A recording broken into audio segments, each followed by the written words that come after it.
I'm Alec, 32 years old, and the forgotten middle child of what once was my family.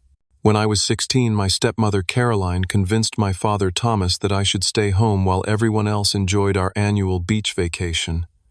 "It's better you stay behind and work," they said. Little did I know this wasn't just about missing a trip, it was the beginning of my systematic erasure from our family. Before I share how my family's betrayal changed my life forever, let me know where you're watching from. Hit that like and subscribe button if you've ever felt like the outsider in your own home. Trust me, you'll want to see how this ends. My story begins with a happy childhood that took a sharp turn when my mother died from breast cancer when I was 8 years old. For 2 years, it was just my father Thomas, my older sister Sarah, who was 10 at the time, me and my baby brother Noah, who was barely 2. We were broken, but still a family united by our shared grief and memories of Mom. Everything changed when my father met Caroline at his workplace Christmas party. She was recently divorced with 2 children of her own, Emma, who was 8, and Mason, who was 6. Within 6 months, they were married, and we became what people call a blended family, though the blending was more like oil and water from the start. At first, I tried to make it work. As the middle child, I'd always been the peacemaker, the one who could adapt. I welcomed Emma and Mason, showing them our neighborhood, including them in games, and defending them at school when other kids made comments about our unusual family setup. I thought if I could just love them enough, we would become the Brady Bunch family my father seemed to think we already were. But Caroline had different ideas about family dynamics. The changes were subtle at first, small privileges given to her biological children, while increasing demands were placed on me and my siblings. When Emma wanted the bigger bedroom that Sarah and I shared, Caroline convinced my father it made sense for us to move to the smaller rooms in the basement because teenagers need privacy anyway. When Mason broke my science fair project the night before judging, I was told to be mature and set an example rather than be upset. My father, so desperate to make his new marriage work, became blind to the imbalance. He'd been devastated by my mother's death and seemed to view Caroline as his salvation. Each time I tried to point out unfairness, he'd accuse me of being difficult or not trying hard enough to accept my new mother. Caroline wasn't my mother, and her constant comparison of me to my real mom, always unfavorable, made that abundantly clear. Despite the growing tensions at home, I thrived academically. School became my sanctuary, a place where effort and achievement were rewarded fairly. I joined every club I could, partly out of genuine interest, but also to minimize my time at home. By 14, I was taking advanced placement classes and working weekends at the local hardware store, saving every penny for the college fund my mother had started for me before she died. My relationship with my siblings was complicated. Sarah, 2 years older, was already looking toward escape, focusing on getting a scholarship to a college as far away as possible. She tried to shield me from the worst of Caroline's manipulations, but was fighting her own battles. My little brother Noah, too young to remember our mother, became the rope in a tug-of-war between Caroline's attempt to remake him as her own and my desperate efforts to keep our mother's memory alive for him. With my step-siblings, I maintained a careful neutrality. Emma, closest to me in age, occasionally showed moments of genuine sisterly affection, especially when Caroline wasn't watching. Mason, younger and more influenced by his mother's attitudes, alternated between seeking my approval and parroting Caroline's criticisms of me. Our home in suburban Detroit was comfortable but not luxurious. My father worked as a mid-level manager at an automotive supply company, steady work, but not enough to support a family of 7 without careful budgeting. This financial strain became another weapon in Caroline's arsenal, as she frequently reminded my father how much Alec's extracurriculars or Sarah's college visits were costing the family. By 16, I had mapped out my future with the precision of someone much older. I would graduate early, earn scholarships to study engineering at Michigan State, work through college, and build a career that would make my mother proud. What I hadn't accounted for was how thoroughly Caroline would work to undermine those plans, or how completely my father would surrender to her vision of our family, one that increasingly had no place for me. The summer of that fateful beach trip, tensions had been building for months. My father had promised to match my savings for a laptop I needed for school, then backtracked when Caroline mentioned how Mason needed braces. Sarah had left for college the previous fall, and without her buffer, Caroline's treatment of me had grown more openly hostile. Little comments about how I looked just like my mother, but didn't have her kindness, or how I was becoming difficult just like Sarah peppered daily conversations. I tried to maintain peace by making myself useful cooking dinners, when Caroline claimed to be too tired helping Noah, and even Mason with homework taking on extra shifts at work to contribute to household expenses. But no matter what I did, it was never enough to earn the same affection my father showered on Caroline's children, or even on Noah, who by then was firmly under Caroline's influence. The beach vacation had been a tradition in my mother's family for generations. Every summer, we would spend a week at a rented cottage on Lake Michigan, building sandcastles, swimming until sunset, and eating ice cream on the pier. After her death, my father had continued the tradition, and it remained the one time each year when I felt close to both my past and my family. Even after Caroline joined our family, those beach weeks remained sacred until that summer when everything changed. By the time I turned 16, the subtle inequalities in our household had hardened into unmistakable patterns. While Emma and Mason received new clothes at the start of each school year, I was told to make do with hand-me-downs from Sarah or discount store bargains, because you're growing so fast it's just not practical. When Mason wanted expensive soccer camps, my father found the money, but when I needed fees for academic competitions, I was told to fundraise or pay from my own savings. I had been working at Harding's Hardware since I was 14, starting with sweeping floors and stocking shelves before earning a promotion to cashier. By 16, I was working 20 hours each weekend, plus Wednesday and Thursday evenings. Every dollar I earned was split 3 ways: 1/3 for immediate expenses like school supplies and clothes, 1/3 for college savings, and 1/3 to contribute to household bills. Caroline's children had no such obligations. "You're teaching me responsibility," I once overheard Caroline tell my father when he questioned whether I was working too many hours.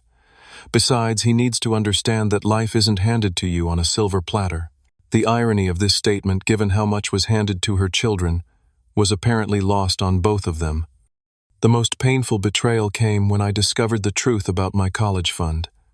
My mother, knowing she was dying, had set aside $10,000 for each of us children. It wasn't enough for a full education, but it was her final gift meant to help us build our futures. When I turned 16 and began researching colleges in earnest, I asked my father about accessing those funds. His hesitation should have been my first clue. "We need to talk about that," he said, not meeting my eyes. "There have been some changes." Those changes turned out to be a complete depletion of my college fund. Caroline had convinced my father that Emma and Mason needed private school after incidents at the public school, incidents that mysteriously never required my father's direct involvement. The tuition had come from my mother's legacy to me. "We'll help you find scholarships," my father promised weekly. "And you can take out loans like most kids do. Emma and Mason needed this now, and your grades are so good you'll get financial aid anyway." I didn't explode as Sarah might have. Instead, I nodded, excused myself, and spent the next hour sitting in the park down the street staring at nothing. That evening, I called the hardware store and asked for more hours. My manager, Mr. Harding, a gruff but kind man, who had known my mother, didn't ask questions.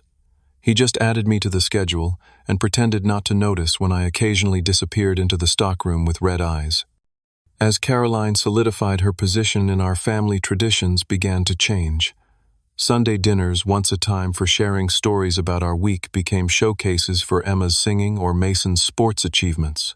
My accomplishments, like placing first in the regional science competition, received brief acknowledgement before the conversation shifted. Family movie nights now featured only films Emma and Mason enjoyed, while my suggestions were dismissed as too serious or boring. Family photos underwent a similar transformation. New pictures featuring Caroline, Emma, and Mason with my father and Noah began replacing the older ones that included my mother, Sarah, and me. By the time I was 16, the only visible evidence of my mother in our home was a single small photo in my room and another in Sarah's now vacant bedroom. The isolation I felt reached a peak at my 16th birthday.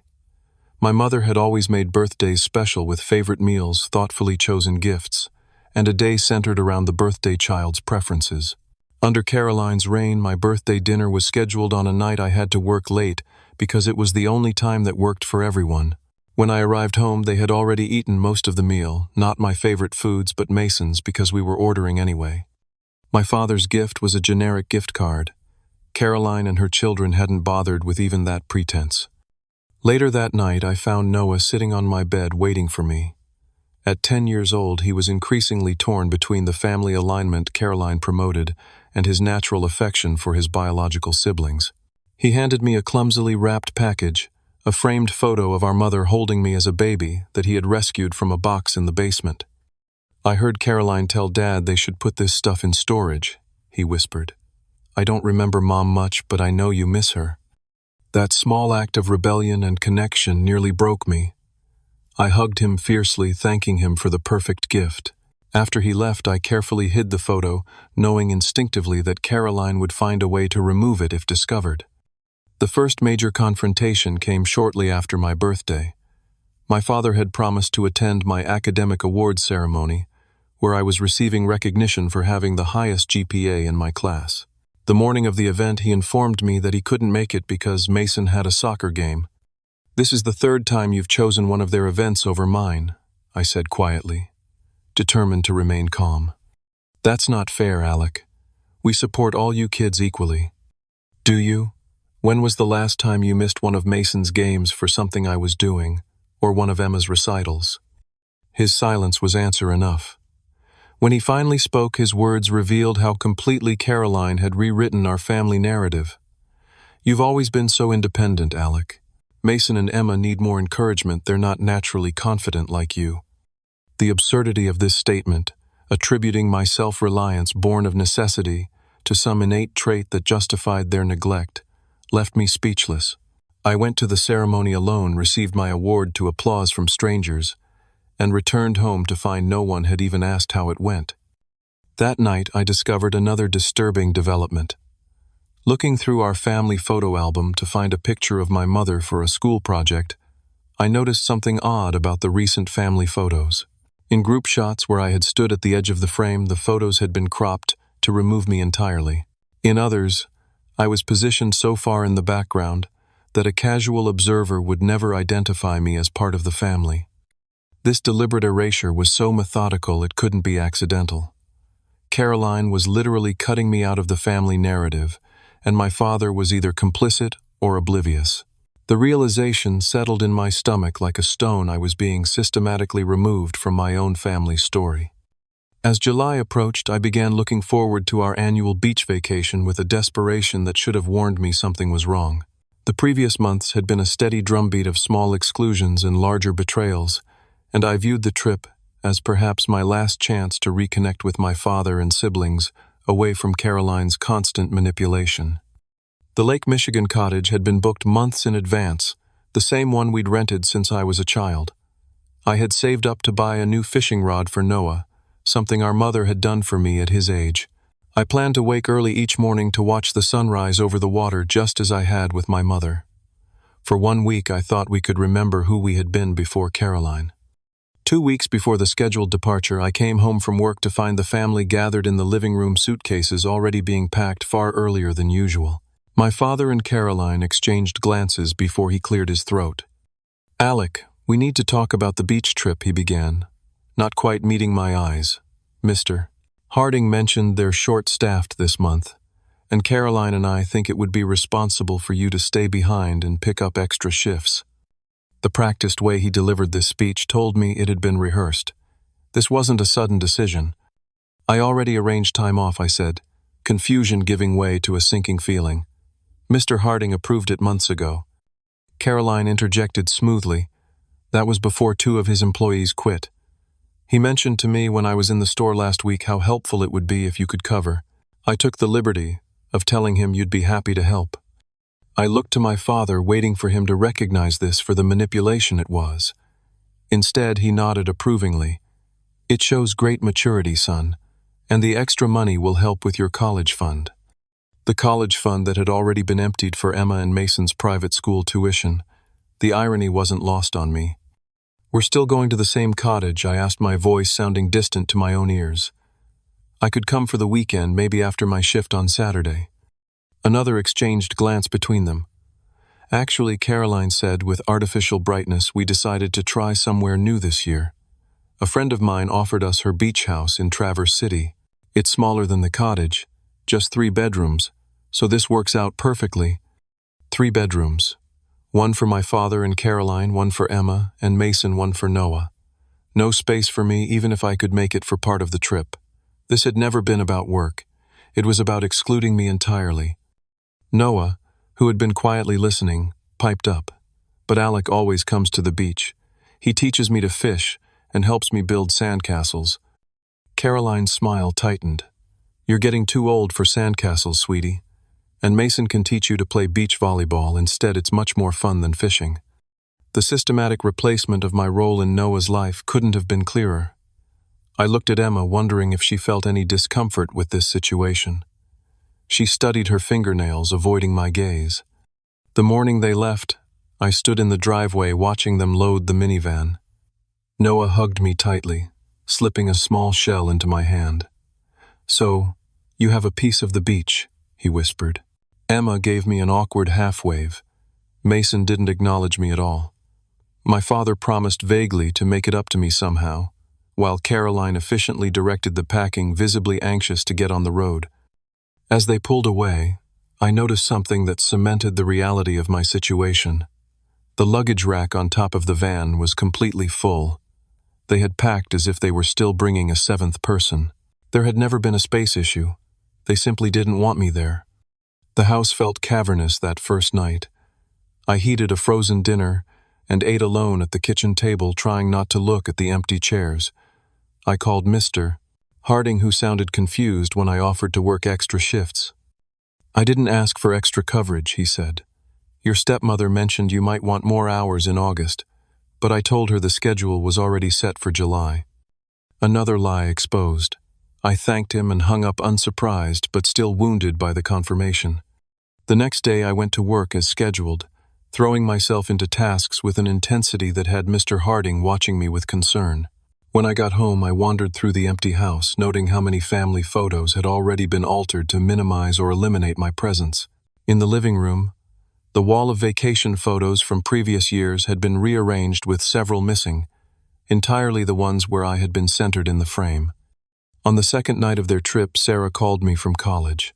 She had tried reaching Dad and gotten no answer, then tried the cottage's landline, only to learn from the owner that the family hadn't rented it this year. Concerned, she had called me. "They went to Traverse City instead," I explained, trying to keep my voice neutral. "Caroline's friend offered them a beach house. And you didn't go." The surprise in her voice was validating. She also found this strange. "Apparently there wasn't room for me," I said. "And they said Mr. Harding needed me to work extra shifts." Sarah was silent for a moment. "That's bullshit, Alec. Dad would never have excluded one of us from the beach trip when Mom was alive." "Dad's not the same person anymore," I said quietly. "No, he's not." Her voice hardened. "Listen, I've been talking to Grandma and Grandpa Miller, our mother's parents, who had become increasingly distant after Caroline entered the picture. They've been trying to stay in contact with us, but Caroline has been blocking them, telling them you kids are busy or making excuses why they can't visit.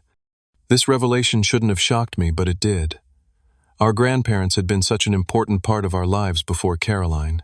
They had seemingly withdrawn after our mother died, and I had attributed it to their grief.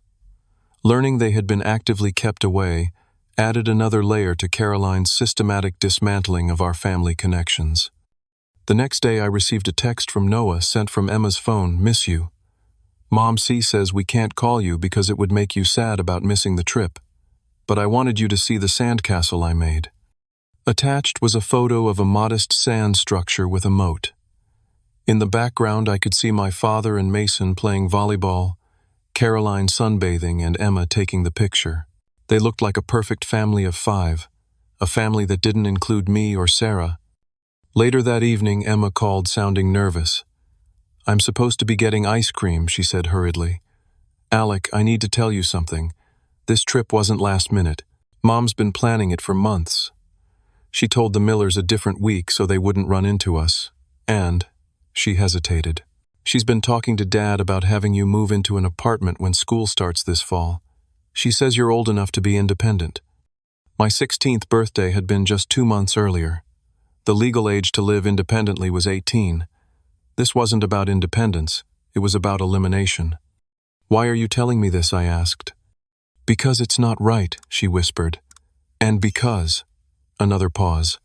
I found Mom going through your room before we left. She was putting things in boxes. The call ended abruptly with muffled voices in the background. I sat in the darkening house pieces falling into place. This vacation wasn't just about excluding me from a family tradition. It was the cover for something more permanent. My stomach clenched as I realized what might be happening in my absence. The day of their return, I deliberately arrived home late, having picked up an extra shift at work, more to avoid the awkward homecoming than for the additional pay. When I finally walked through the door, the house had that peculiar tension of people trying too hard to act normal. Noah ran to hug me, but was quickly called away by Caroline to unpack his things. My father gave me a distracted greeting before disappearing into his office.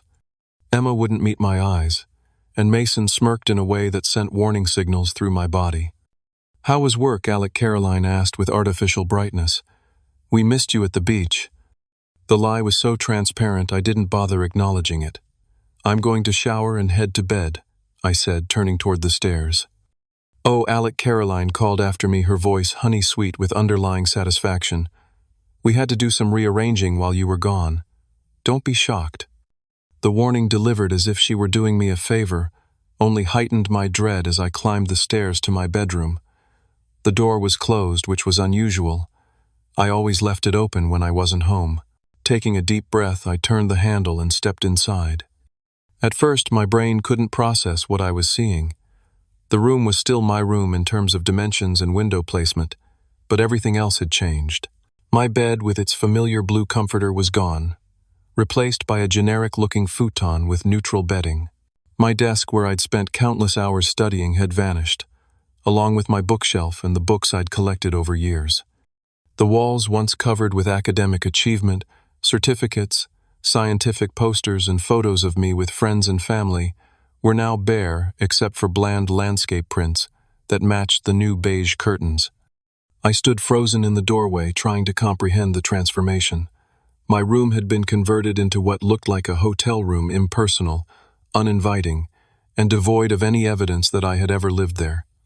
Slowly, I began opening drawers and closets, hoping to find my possessions merely rearranged. The drawers contained neatly folded towels and extra blankets. The closet held a vacuum cleaner and storage boxes. Not a single item of my clothing, not one of my books, not a trace of my existence remained. In a daze, I walked back downstairs. Caroline was in the kitchen unpacking groceries, as if nothing unusual had happened. My father was still nowhere to be seen. Where are my things? I asked, my voice sounding strange to my own ears. In the basement, Caroline replied without looking up. We've been meaning to convert that room into a proper guest room for ages, and this seemed like the perfect opportunity. Your father agreed it makes more sense for you to use the basement bedroom now that you're older. More privacy. The basement had 2 small rooms, one that had been Sarah's until she left for college, and another that had been used for storage. Neither had proper windows or adequate heating in winter. You moved everything without asking me, without even telling me. Don't be dramatic, Alec. It's still your home. We just needed to make better use of the space. Her tone suggested I was being unreasonable for questioning the complete erasure of my personal space. I turned away from her and walked to the living room, where another shock awaited me. The wall of family photos had been completely rearranged. Every single picture that had included me was gone. New photos from the recent beach trip had already been framed and displayed prominently. A perfect family of 5, enjoying their vacation. In older photos where I couldn't be completely removed, I had been cropped out, leaving awkward compositions that no one would question unless they knew to look for the missing piece. With growing horror, I moved through the house, discovering the systematic removal of my presence. The refrigerator door, once partially covered with school awards and childhood artwork, now displayed only Noah, Emma, and Mason's achievements. The family calendar in the kitchen no longer listed my work schedule or school events. Even the laundry room bulletin board where we tracked chores had been updated to remove my name from the rotation. I descended to the basement, flipping on lights as I went. Sarah's old room was untouched, preserved as if she might return any day, a courtesy not extended to me. The storage room door was ajar, and inside I found cardboard boxes stacked haphazardly, labeled in Caroline's precise handwriting, Alec, books Alec, clothes Alec, school. As I began opening boxes to assess what had been kept and what had been discarded, I discovered another disturbing detail. My family photos, the ones that had been removed from frames around the house, had been altered. In some, my image had been literally cut out with scissors. In others, I had been covered with marker or scribbled over. These defaced photos had been carelessly tossed into a box labeled Alec, Misk. The sound of footsteps on the stairs announced my father's arrival. He stood awkwardly in the doorway, unable to meet my eyes. "Your stepmother thought it would be better to make these changes while you were occupied," he said, as if that explained or excused anything. "The guest room has been on our to-do list for a while." And erasing me from every family photo, was that on the to-do list too? I held up one of the defaced pictures where my face had been methodically scratched out with what looked like a knife point. He blanched. "I didn't know about that. That's not, I'm sure Caroline didn't." "Stop lying, Dad. Stop pretending this is normal." My voice remained steady, even as I felt my world collapsing. "What's really going on here?" He sighed heavily, suddenly looking old and defeated. "Caroline thinks it would be best if you started thinking about more independent living arrangements. You're almost 17. You have a job, you're responsible." "I'm 16, I corrected him. "My birthday was 2 months ago. Or have you forgotten that too?" "17 soon," he amended weakly. "And you've always been mature for your age. Caroline thinks." "I don't care what Caroline thinks." The first crack in my composure. "What do you think, Dad? Do you think it's appropriate to throw your 16-year-old son out of his home, to erase him from family photos, to pretend he doesn't exist?" He had no answer. As I waited for him to defend me, to show some sign of the father he had once been, I heard Caroline calling him from upstairs. Without another word, he turned and climbed the stairs, leaving me alone among the boxed remains of my existence. Later that night, I overheard them arguing in their bedroom. Through the heating vent that connected to the basement, their voices carried clearly. "This is going too far," my father was saying.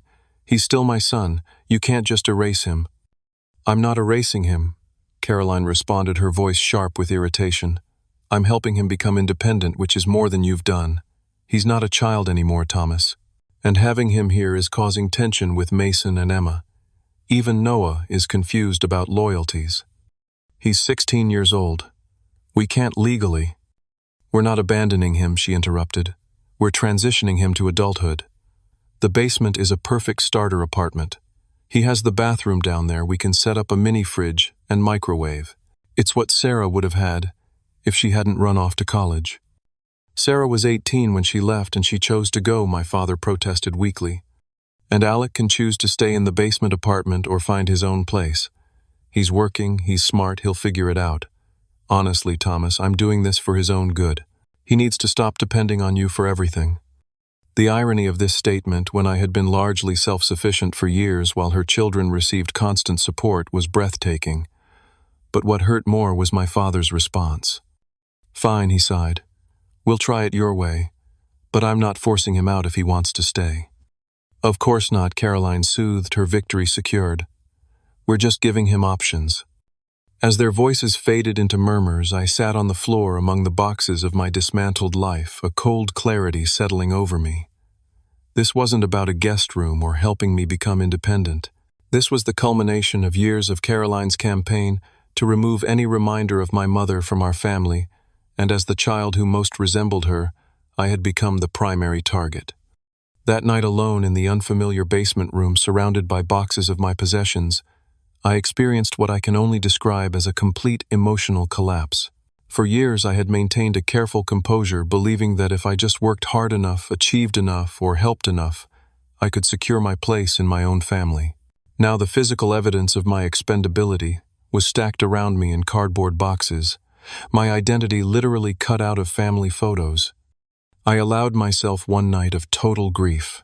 I cried for the mother I had lost, for the father who had chosen a new family over his children, for the siblings who were being taught to forget me, and for the childhood that had been stolen piece by piece. I cried until my throat was raw, and my eyes swollen, muffling the sounds in a pillow so no one upstairs would hear the breakdown I could no longer contain. Morning brought a strange sense of calm, the kind that comes when you've hit bottom and realize there's nowhere to go but up. I showered in the basement bathroom, dressed in clothes retrieved from boxes, and emerged upstairs to find Noah waiting for me at the kitchen table, his eyes wide and worried. "Are you leaving us?" he asked as soon as we were alone. "I don't know yet," I answered honestly. "Caroline told Dad you want your own apartment because you think you're too good for us now." His voice trembled. "She said that's why you didn't come to the beach." The manipulation was so transparent it would have been laughable if it weren't so effective. "Noah, you know that's not true. They told me to stay behind, remember? You were there when they said it." He nodded slowly. "I know. But Dad says sometimes we remember things differently when we're upset." Caroline was gaslighting my 10-year-old brother, rewriting events he had witnessed himself. The realization sparked something beyond hurt, a genuine anger that had been building for years. "Noah, listen to me. I love you. I have always loved you. Nothing Caroline says can change that. But she's telling you things that aren't true, and I think you know that." His eyes filled with tears. "She threw away the shell I gave you. I saw it in the trash when we got home. That small cruelty, disposing of a child's gift to his brother, crystallized everything. Caroline wasn't just trying to remove me from the family. She was actively trying to sever the bonds between siblings, to isolate me completely." Later that morning, Sarah arrived unexpectedly. She had driven 5 hours from college after my late-night text, describing what had happened. Caroline was visibly displeased by her appearance, but maintained a thin veneer of politeness as Sarah announced she was taking me out for breakfast. At the diner, safely away from home, Sarah and I compared notes. The picture that emerged was more calculated than I had imagined. Sarah had been systematically isolated first.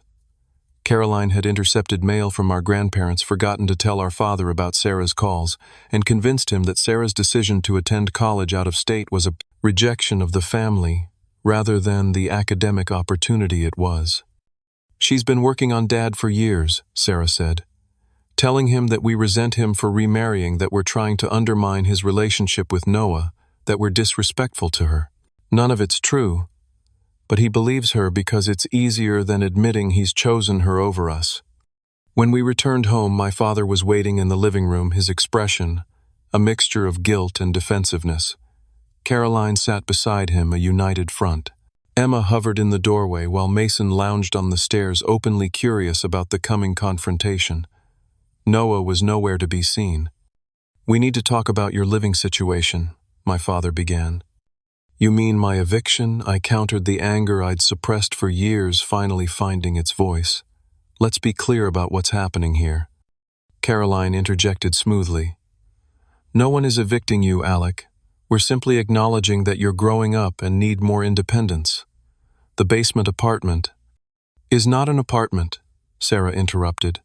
"It's a storage room with no windows and a bed, and he's 16 years old. This isn't about independence. It's about erasing him." My father shifted uncomfortably. "No one is erasing anyone.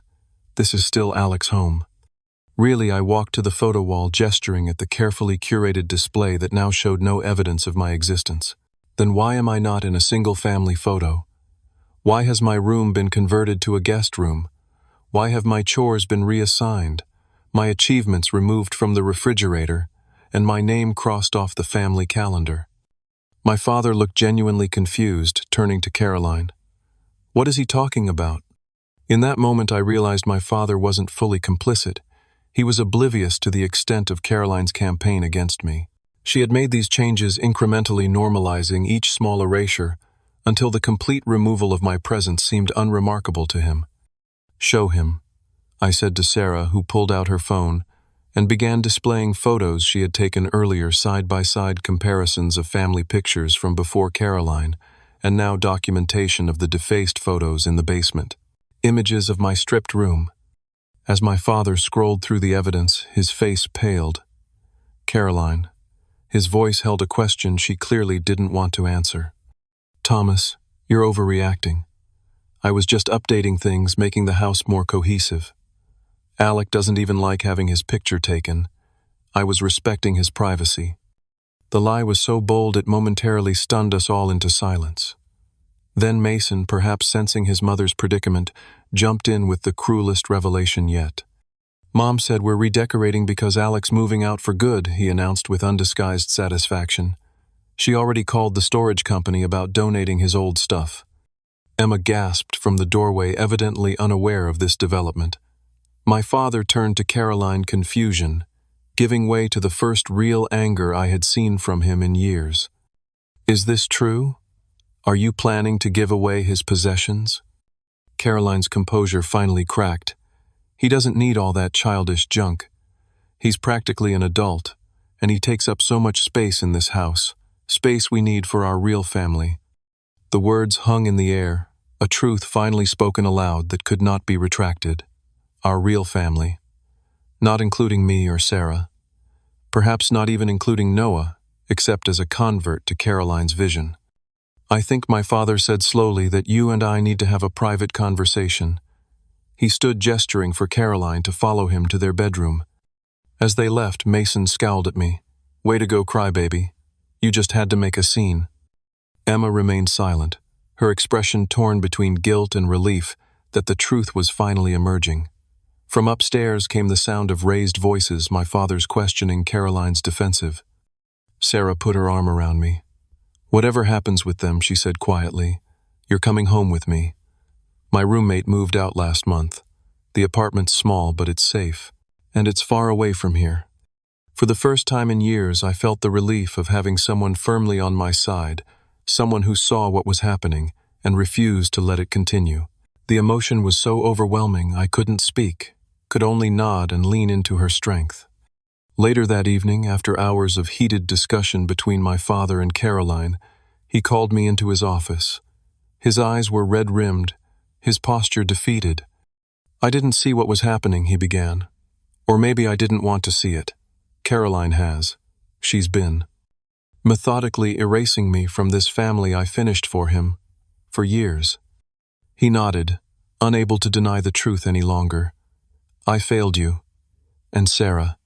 I've been so afraid of being alone, of failing at another marriage, that I let Caroline manipulate me into betraying my own children. He looked up, finally meeting my eyes directly. I can't undo what's been done, but I can stop it from continuing. I've told Caroline that her behavior is unacceptable. We're going to family counseling, and your room will be restored immediately. It should have been the resolution I had longed for, my father finally seeing the truth, standing up for me, choosing his children over Caroline's manipulation. But as I looked at him, I realized it was too late. The damage wasn't just in the removed photos or the boxed possessions. It was in the years of small betrayals that had accumulated into an unbridgeable chasm of broken trust. I'm going to stay with Sarah, I said quietly. At least for a while.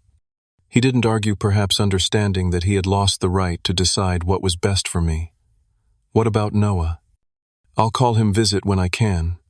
But I can't stay here, Dad. Not anymore. As I left his office, I found Caroline waiting in the hallway, her expression a mixture of thwarted rage and calculation. This isn't over, she said softly, meant for my ears alone. This is still my house, and Thomas will eventually see reason. I looked at her directly, no longer the intimidated child she had systematically undermined for years.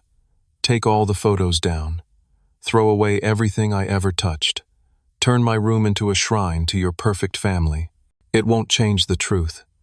What truth? She sneered. That you're so threatened by the memory of a dead woman that you tried to erase her children. That's not strength, Caroline. That's weakness. And my father finally sees it. For the first time since she had entered our lives, I saw uncertainty in her eyes. The first crack in her absolute confidence that she could control our family narrative. I walked away knowing that whatever happened next between my father and Caroline, I had finally reclaimed my own story. The systematic erasure had failed. I was still here, still myself, and no amount of removed photos or packed boxes could change that essential truth. The week after the confrontation was a blur of practical decisions and emotional reckonings. Sarah extended her summer sublet to accommodate me, and I arranged to transfer my job to a hardware store branch near her college town. Mr. Harding not only approved the transfer but wrote me a glowing recommendation, adding I always knew something wasn't right in that house.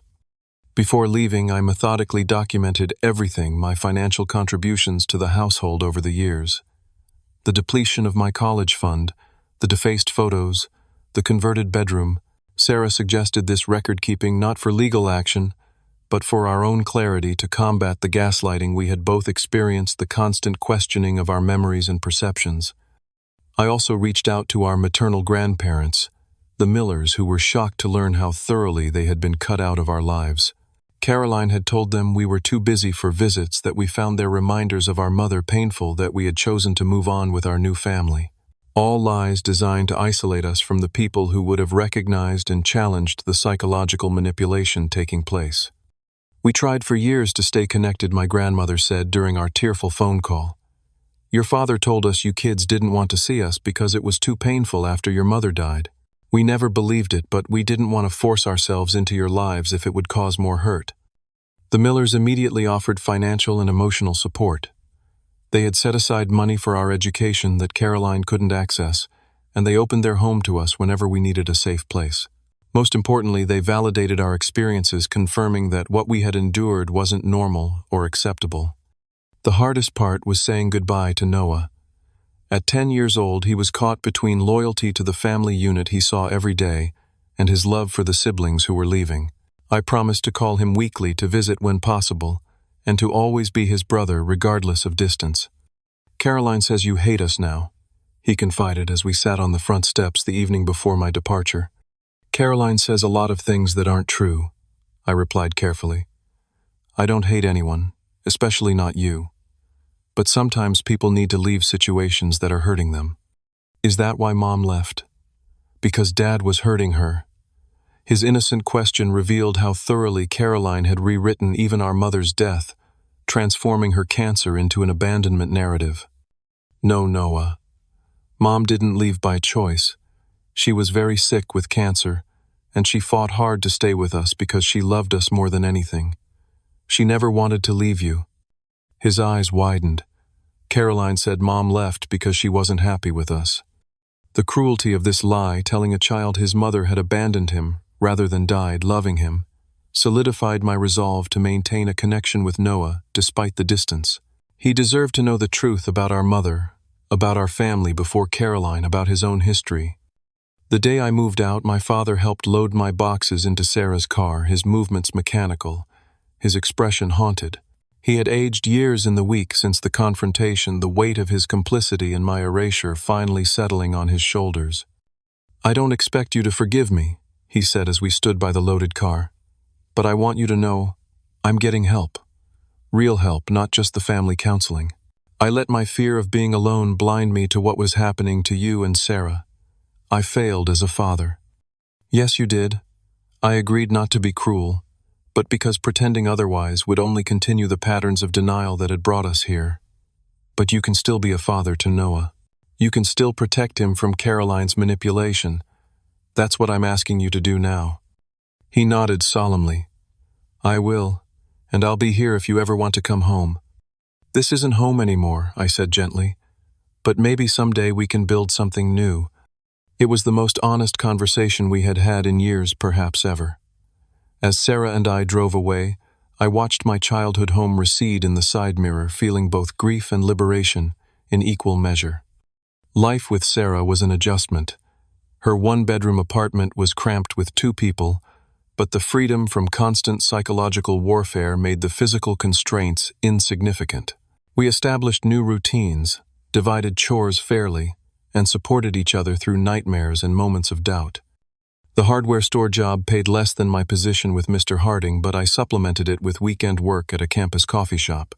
Every dollar went into a dedicated account for my education, one that no one else could access. The Millers helped with emergency expenses, and invited us for holidays, gradually rebuilding the extended family connections that Caroline had severed. My high school allowed me to complete my junior year remotely, sending assignments electronically and proctoring exams through the local community college. Despite the disruption, I maintained my GPA and even accelerated some courses, determined to graduate early and begin college on my own terms. The most unexpected development came 3 months after I left when Emma contacted me through social media. Her message was brief. "Mason broke my phone, so Caroline couldn't see I'm talking to you. Things are worse here. Dad moved into the guest room. Caroline's telling Noah you abandoned him like Mom did. Can I call you?" Our subsequent conversation revealed that my departure had not led to the family harmony Caroline had predicted. Instead, without me as the designated scapegoat, the dysfunction had found new targets. My father's awakening to Caroline's manipulation had created an ongoing conflict that was affecting everyone in the household. "Dad wants a divorce," Emma confided, "but Caroline says she'll take Noah if he tries to leave her." Though I had no legal standing to intervene, I maintained contact with Emma, offering support and perspective as she navigated the increasingly toxic household. Eventually, she began spending weekends with Sarah and me, finding in our tiny apartment the acceptance and stability lacking in her own home. A year after I left, my father finally filed for divorce. The legal process was messy and protracted, with Caroline fighting for full custody of Noah and making false allegations about my father's parenting. The documentation Sarah and I had gathered became crucial evidence demonstrating Caroline's pattern of manipulation and emotional abuse. In the end, the court awarded my father primary custody of Noah, with Caroline receiving supervised visitation after a court-appointed psychologist identified concerning patterns in her behavior. Emma chose to live with her father and Noah, while Mason elected to stay with Caroline, his mother's primary ally and enabler. By the time I graduated high school a year early as planned, I had established a new life independent of the family trauma. The Millers attended my small graduation ceremony, along with Sarah, Emma, Noah, and my father. Caroline and Mason were conspicuously absent, having constructed their own narrative in which I was the villain who had destroyed their perfect family. The scholarship offers came in that spring, not as many as I might have received without the disruption, but enough to provide options. I chose a university 3 hours from Sarah's, close enough for regular visits, but far enough to establish my own identity, separate from the experiences that had defined my adolescence. On my 18th birthday, my father handed me an envelope containing the deed to a small trust fund my mother had established for each of us children. Caroline had never known about this account, which had been managed by my mother's attorney with instructions to release it when we turned 18. It wasn't a fortune, but it represented my mother's enduring care and foresight, her determination to provide for us even after her death. "She would be proud of you, my father," said his voice thick with emotion. "You've shown more strength and integrity than I ever did." "I had a good example," I replied. "For 8 years I had the best." It wasn't complete reconciliation, but it was a beginning, an acknowledgement of our shared loss and the possibility of a new relationship built on truth rather than denial. The road ahead would be complex, with setbacks and disappointments, alongside moments of connection, but at least now we were walking in the light of honesty rather than the shadows of manipulation. 5 years after the summer when my family tried to erase me, I stood in my own living room, surrounded by friends, colleagues, and the pieces of family I had reclaimed. At 21, I had completed my engineering degree a semester early and secured a position with a renewable energy firm in Chicago. The apartment was small but entirely mine, the first space I had ever inhabited that couldn't be taken away or transformed in my absence. Sarah, now 23, and in her first year of law school, had brought her fiancé Mark to help celebrate my graduation and job offer. Emma, 19 and studying psychology at a state university, had driven in with Noah, who at 15 already stood taller than any of us. Even my father had made the trip, staying at a nearby hotel and making careful efforts to respect the boundaries I had established in our gradually healing relationship. "I never doubted you would succeed," Sarah said as we stood by the window overlooking the city lights. "Even when everything was falling apart, you kept building toward your future." "I had help," I acknowledged. From you, from the Millers, from people who saw me when Caroline was trying to make me invisible. The journey to this moment had been neither simple nor straightforward. After leaving home, I had struggled with trust issues, anxiety, and the lingering effects of years of gaslighting and emotional manipulation. Therapy became an essential part of my healing process, helping me untangle the distorted thinking patterns that Caroline had cultivated. "You're not responsible for other people's cruelty," my therapist had repeated in our early sessions. "And you don't have to earn the right to exist in your own life." These simple truths had been revolutionary to someone raised to believe that family inclusion was conditional on perfect compliance and self-erasure. Gradually, I learned to set healthy boundaries, to trust my own perceptions, and to build relationships based on mutual respect rather than obligation or fear. My relationship with my father evolved slowly through cautious phone calls, occasional visits, and eventually honest conversations about the past. He had remained in therapy after the divorce, working to understand how his fear of abandonment had led him to enable Caroline's abuse. "I thought keeping my marriage intact at any cost was the responsible thing to do," he confessed during one of our conversations. "I didn't realize I was sacrificing my children to preserve a relationship that was fundamentally unhealthy." Noah had perhaps the most difficult adjustment after the divorce. Having been told conflicting narratives about his family history, he struggled to discern truth from manipulation. When he was 12, he asked me directly about our mother, about Caroline's role in our family breakdown, about why I had left. I told him the truth, in age-appropriate terms supported by photos, letters, and memories that Caroline hadn't managed to destroy. The Millers shared stories about our mother, helping Noah connect with the parent he had been too young to remember. Gradually, he developed a more accurate understanding of his own history and the dynamics that had shaped our family. Emma's journey surprised us all. After witnessing Caroline's escalating behavior during the divorce, she began critically examining the manipulation she had both experienced and sometimes participated in. Her decision to study psychology stemmed directly from this awareness, her desire to understand and prevent the kind of emotional abuse she had observed.